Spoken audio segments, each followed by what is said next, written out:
હું કૌશલ ઠક્કર સિરીઝના ફિક્સ પેટર્નના દાખલા આજે તમને સમજાવવા જઈ રહ્યો છું જે વિવિધ સ્પર્ધાત્મક પરીક્ષાની અંદર વારંવાર પૂછાય છે. તો ચાલો જોઈએ.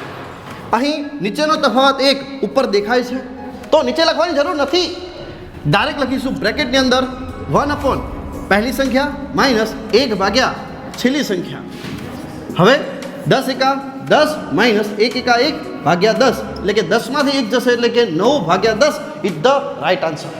નેક્સ્ટ, નીચેનો તફાવત 3 ઉપર દેખાય છે, નથી દેખાતો તો નીચે લખવો પડે.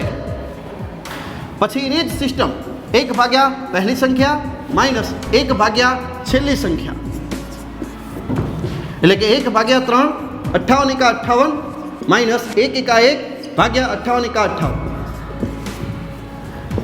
1 ભાગ્યા 3 58માંથી 1 જશે એટલે કેટલા વધશે 57 ભાગ્યા આવી જશે 58.